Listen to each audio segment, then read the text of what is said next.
What's popping, y'all? And welcome back to I Do It Myself. So, yo, it is Monday.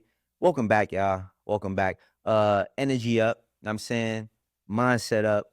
Lead the week with all the right intent. That's how you get where you want to be.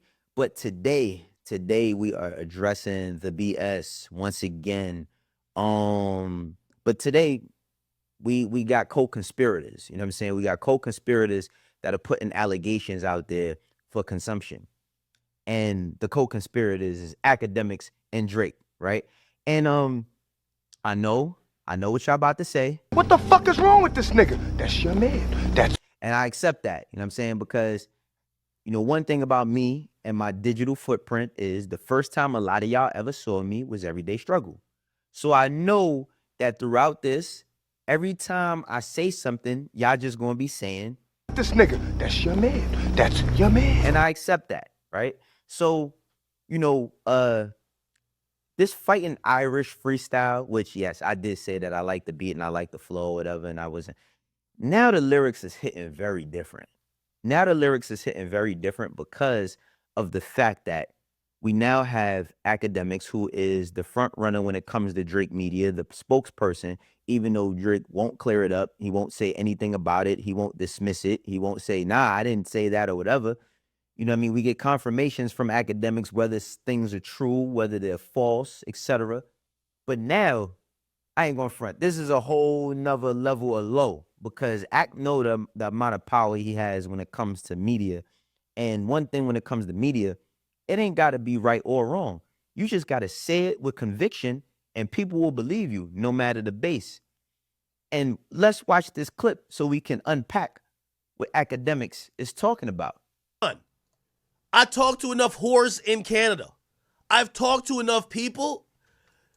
Maybe Drake will keep teasing it. Let me just tell you what I've heard. Yo, LeBron, you and Drake used to go on two-mans. Okay? You've been cheating on your goddamn wife. Drake used to facilitate the host. And basically, essentially, you can't dance to a song about him being a pedophile. He used to supply you with the bitches. I'm sorry, my nigga. Yes, if I'm Drake, I snitch on you too. Sorry, buddy. You can't do that. No. You've been living a lie, and everybody been thinking you're this perfect guy, but when you come to Canada, I know some of the whores. When you come to Canada, you come to certain places, I'm supplying you with the white women you love. You don't even like black chicks. White women. So, right? And again, I understand. I know. What the fuck is wrong with this nigga? That's your man. That's your man. This is some whole shit. Let's just call a spade, man. This is some real whole shit. Like, okay.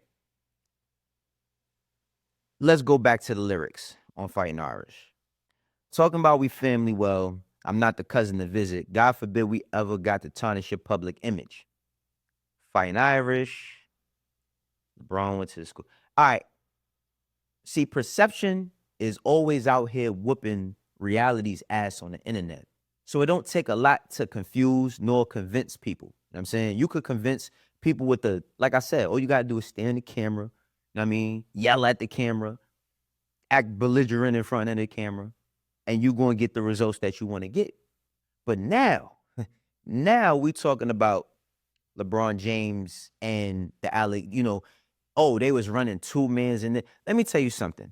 Whether it was true or whether it was untrue is bad. And you want to know why it's bad? Because is this where hip hop media has come to? So again,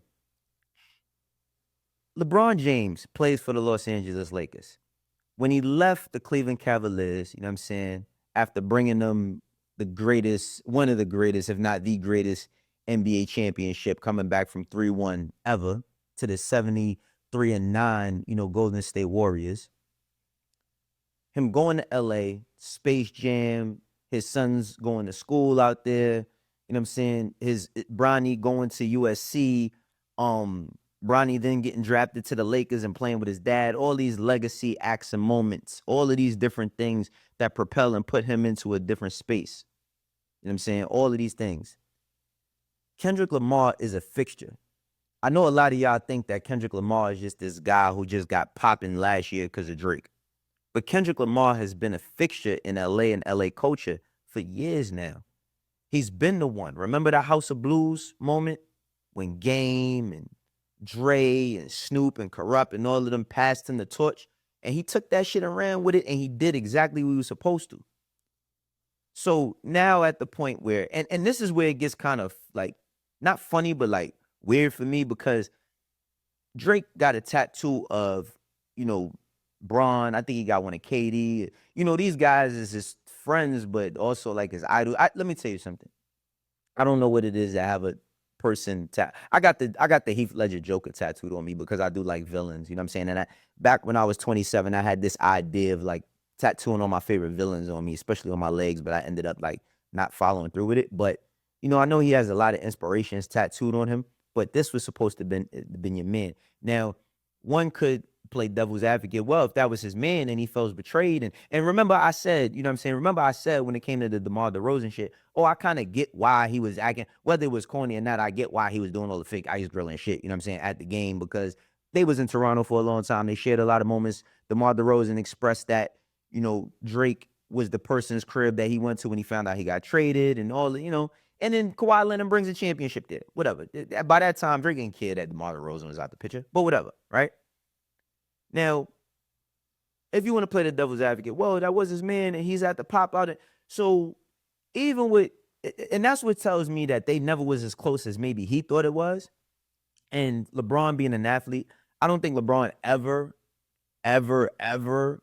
talks about, you know what I mean, the relationship that he had with Drake or the lack thereof. You know what I'm saying, or what led them to have their split or whatever division that they had. You know what I mean? In these records, and then also in the lyrics, he says, this nigga pulled the rabbit out the hat and y'all love the magician. It's funny to see y'all rejoicing, hugging and kissing. What are we celebrating? We celebrating a hip hop battle. We celebrating a nigga, you know what I mean, getting washed. Cause we just celebrating that, you know what I'm saying? I think when it was Jay-Z versus Nas, you know what I'm saying, when it was Jay-Z versus Nas, and I got something I want to talk about on that, right? But when it was Jay-Z versus Nas back in the day, when Jay lost, he just had to take his L. You know what I mean? Took his L, came back with Super Ugly, which was another L. Had to get on the radio and apologize because his moms told him to. Like, I think in today's world with social media, that would be like so much more embarrassing to an extent. But what kind of looks crazy and kind of backfires in a sense when it comes to the whole Drake shit is like, you know, actors sitting here saying he's a legend, the two men, like that they was on two mans and they was getting white girls and he was facilitating for him. And that's the whole narrative of Not Like Us, right? It's like on Taylor Made, Drake's, you know, he used the Pac voice and said, talk about me liking young girls, that's a gift from me and all of that. But now, you know what I'm saying, when you go back, when you backtrack in hindsight, you can always see 2020. You can always see that you should have ducked when that swing came.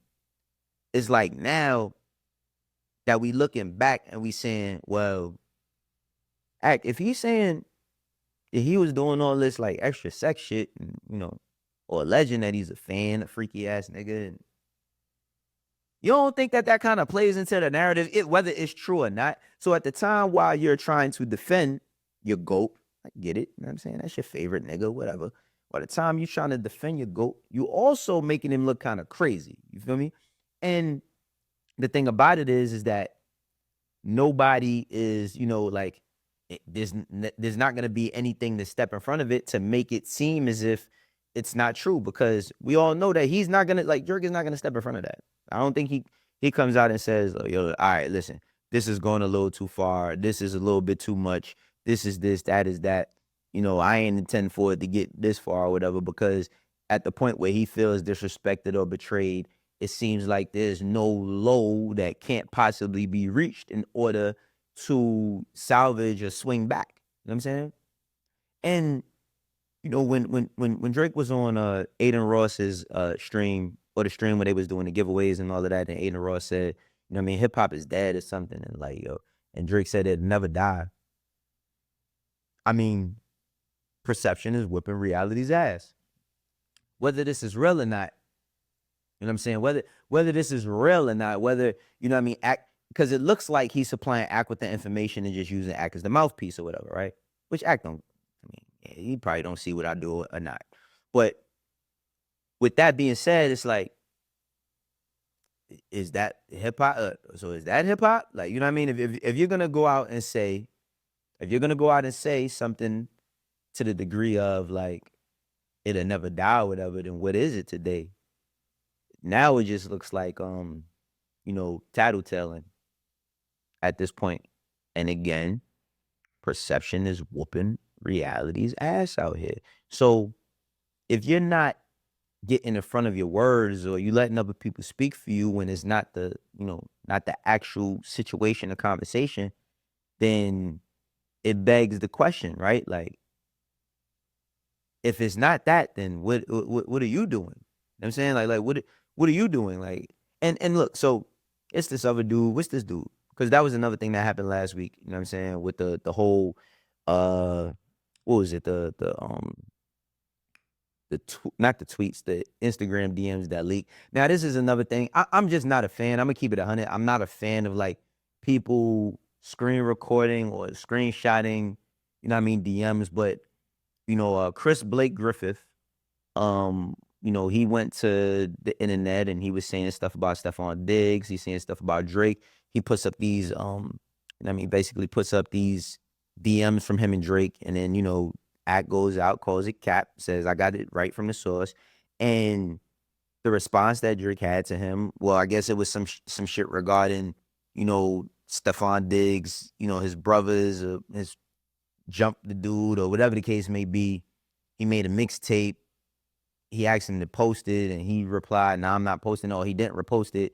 And this dude is a stylist, by the way. I hope I'm getting that right. But he says, Drake, alleged, but perception is whooping reality's ass, says, I mean, I don't know no details, fam. I'm just showing you the outside perception. I think that there's better ways to go about it, in my opinion, right?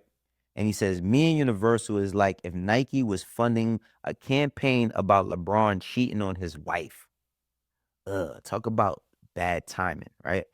Not Adidas or Reebok, Nike, the company he been with since he started. My situation is not no street shit. Oh boy. I mean, it's not no street shit. It was some rap shit, but now it's going into some, it's been messy for a while, but now it's just going into this different realm of like, y'all niggas is telling niggas wives or y'all using people to tell people's wives, or people around the person is using that. Like, I just don't get it. I'm gonna keep it a band. I don't get it. I know, like, I'm not gonna be that person to say I ain't no internet nigga, because we all on the internet. We all on the internet. When a person says I ain't with that internet shit, they usually on the internet. You know what I'm saying? So I'm not gonna sit here and say that, but this is just new levels of low. You know what I'm saying? Like, this is just new levels of low. Now, I know Ak had, called this guy up, and he was supposed to, not supposed to, he was explaining what the situation was, how the shit was going, how, things was going on or whatever. And he screen recorded the DM. So he called the cap, but he screen records the DM. I don't know, yo. I just know that all these niggas is just messy, more messy than I ever would have believed. You know what I'm saying? And I thought that people would keep shit music, but we're way past keeping things music. Now it goes to a space of like these guys having. Now I see, like, I see people talking about Hit J3 and saying, "Oh, Kendrick should have never put him on his album because he never shuts up." But do you see why? When you have people on other levels that can communicate, now everybody's paying everything. Every time Hit J3 tweets, it is news. He comments on Instagram, is news. So he's gonna do whatever he's gonna do about it because it's gonna give him notoriety or whatever. No matter you want to look at it as clout chasing or not, he's on a #1 album. He's on an album that's possibly gonna be Grammy nominated. So whether you choose to accept that in a music way or a clout chasing way, it is what it is. But that's what this shit is in its totality. And I ain't gonna tell y'all it make me afraid for music, because it don't. I just think that, like, it's just, this is what we see for the foreseeable future. If you can't tell no niggas to chill, because the pettiness does not stop. We see Cameron, 50 Cent, Jim Jones, Mace, everybody getting into it. And I used to think, like, when you get to a certain age, maybe there's a level of petty that doesn't exist anymore, but that level of petty never goes anywhere. So it's gonna be real hard for us to tell young niggas to chill, and everybody's acting out of pocket. You know what I'm saying? That's just how I feel about all of this, man. I love the fact that I love music, and I love debating music. I love talking about music. I love hearing new music and us talking, just the conversation around it. But this is some other shit. And with that being said, let's see how this week goes. Let's see how this year goes. Let me talk about this week. Let's see how the Super Bowl goes.